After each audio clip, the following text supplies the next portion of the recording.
Sri Sai Satcharitra. Chapter 23. Yoga and Onion, Shama cured of snake bite, cholera ordinance broken, ordeal of Guru Bhakti. Preliminary. Really this Jiva, human soul, transcends the three qualities, vis, sattva, rajas and tamas, but being deluded by Maya, man forgets his nature which is existence, knowledge, bliss, and thinks that he is the doer and enjoyer and thus entangles himself in endless miseries and does not know the way of deliverance. The only way of deliverance is loving devotion towards the Guru's feet. The great player or actor Lord Sai has delighted his bhaktas and transformed them into himself, his nature. We regard Sai Baba as an incarnation of God for reasons already stated, but he always said that he was an obedient servant of God. Though an incarnation, he showed the people the way, how to behave satisfactorily and carry out the duties of their respective stations, varnas, in this life. He never emulated others in any way, nor asked others to have something done for him. For him, who saw the Lord in all movable and immovable things of this world, humility was the most proper thing. None he disregarded or disrespected, for he saw Narayan, the Lord, in all beings. He never said, I am God, but that he was a humble servant, and he always remembered him and always uttered, Allah Malik, God is the sole proprietor or owner. We do not know the various kinds of saints, how they behave, what they do and eat, etc. We only know that by God's grace they manifest themselves in this world to liberate the ignorant and bound souls. If there be any store of merits on our account, we get a desire in listening to the stories and leelas of the saints, otherwise not. Let us now turn to the main stories of this chapter. Yoga and Onion. Once it so happened that a sadhak of yoga came to Shirdi with Nanasaheb Chandorkar. He had studied all the works on yoga, including the Yoga Sutras of Patanjali, but had no practical experience. He could not concentrate his mind and attain samadhi even for a short time. He thought that if Sai Baba be pleased with him, he will show him the way to attain samadhi for a long time. With this object in view he came to Shirdi, and when he went to the masjid he saw Sai Baba eating bread with onion. On seeing this, a thought arose in his mind, how can this man, eating stale bread with raw onion, solve my difficulties and help me?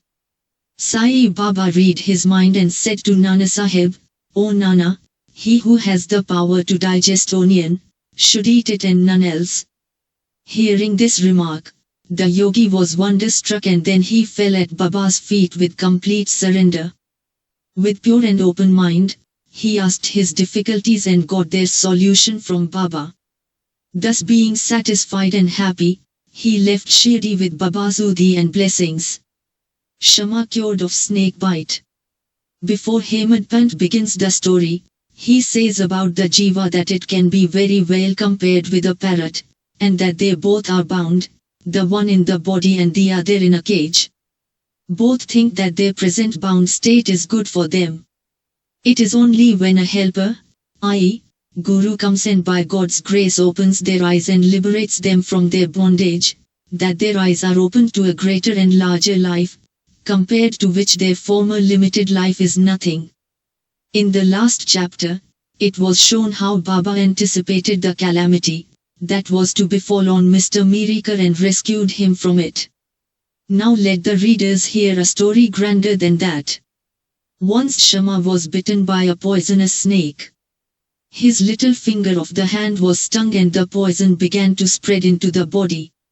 The pain was also severe and Shama thought that he would pass off soon. His friends wanted to take him to the god Viroba, where such cases were often sent, but Shama ran to the masjid to his Viroba, Sai Baba. When Baba saw him, he began to scold and abuse. He got enraged and said, O vile Batodya, priest, do not climb up. Beware if you do so, and then roared, Go, get away, come down. Seeing Baba thus red with wrath, Shama was greatly puzzled and disappointed. He thought that the masjid was his home and Sai Baba his sole refuge, but if he was driven away like this, where should he go? He lost all hope of life and kept silent. After a time Baba became normal and calm when Shama went up and sat near. Then Baba said to him, "Don't be afraid, don't care a jot, the merciful Fakir will save you, go and sit quiet at home, don't go out, believe in me and remain fearless and have no anxiety." Then he was sent home. Immediately afterwards, Baba sent Tatya Patil and Kaka Sahib Dikshit to him with instructions to the effect that he should eat what he liked, should move in the home, but should never lie down and sleep. Needless to say that these instructions were acted upon and Shama got all right in a short time.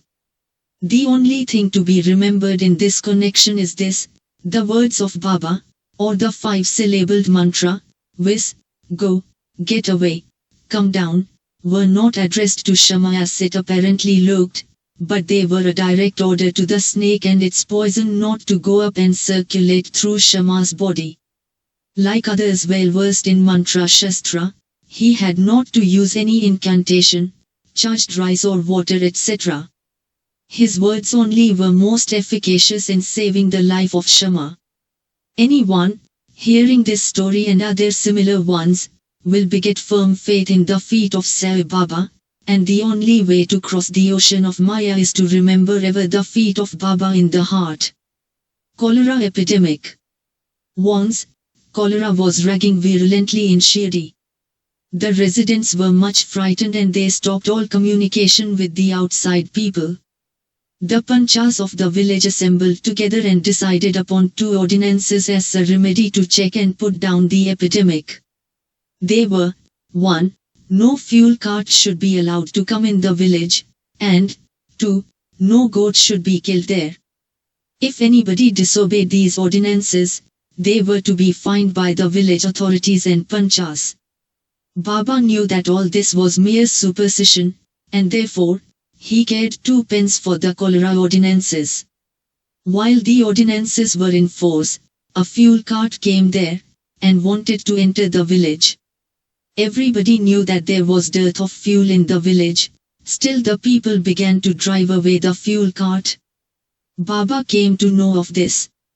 He came to the spot and asked the cartman to take the fuel cart to the masjid. None dared to raise his voice against this action of Baba. He wanted fuel for his duni and so he purchased it.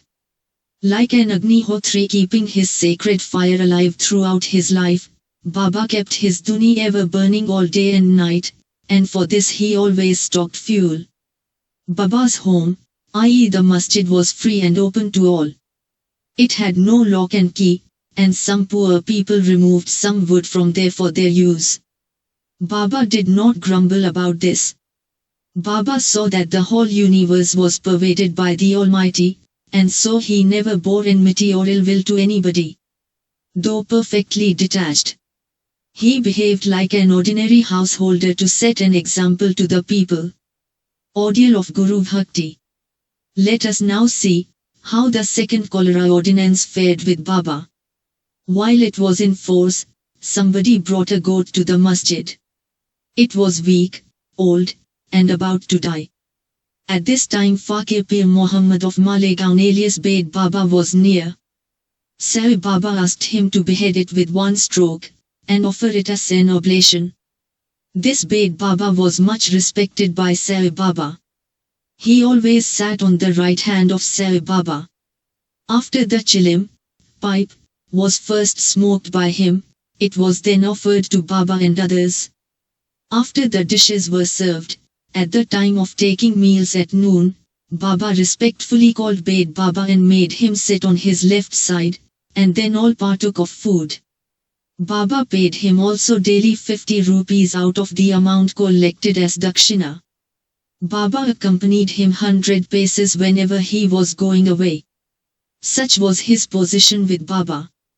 But when Baba asked him to behead the goat, he flatly refused, saying, why it should be killed for nothing.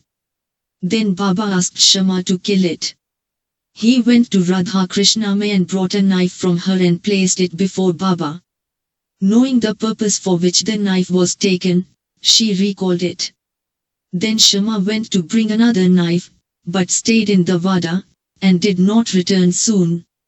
Then came the turn of Kakasaheb Dikshit. He was good gold, no doubt, but had to be tested. Baba asked him to get a knife and kill the goat. He went to Sate's Vada and returned with a knife. He was ready to kill it at Baba's bidding. He was born in a pure Brahmin family and never in his life knew killing. Though quite averse to do any act of violence, he made himself bold to kill the goat. All the people wondered to see that Bade Baba, a Mohammedan, was unwilling to kill it while this pure Brahmin was making preparations to do so. He tightened his dhota and with a semicircular motion raised his hand with the knife and looked at Baba for the final signal. Baba said, "What are you thinking of? Go on, strike." Then, when the hand was just about to come down, Baba said, "Stop, how cruel you are. Being a Brahmin, you are killing a goat." Kakasaheb obeyed and kept the knife down and said to Baba, "Your nectar-like word is law unto us, we do not know any other ordinance. We remember you always, meditate on your form and obey you day and night. We do not know or consider whether it is right or wrong to kill. We do not want to reason or discuss things, but implicit and prompt compliance with Guru's orders is our duty and dharma."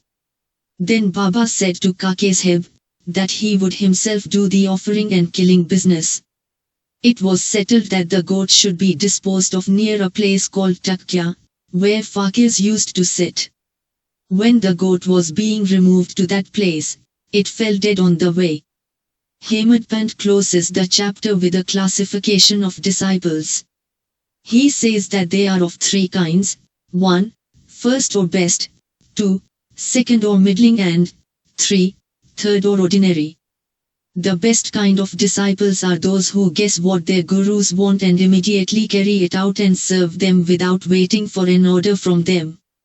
The average disciples are those who carry out the orders of their masters to a letter, without any delay, and the third kind of disciples are those who go on postponing the carrying out of their orders and making mistakes at every step. The disciples should have firm faith, backed up by intelligence, and if they lend patience to these, their spiritual goal will not be distant. Control of breathing going and outgoing, or heart yoga or other difficult practices are not at all necessary. When the disciples get the above-mentioned qualities, they become ready for further instructions and the masters then appear and lead them on, in their spiritual path to perfection. In the next chapter we will deal with Baba's interesting wit and humor. Bo to Sri Sai, peace be to all.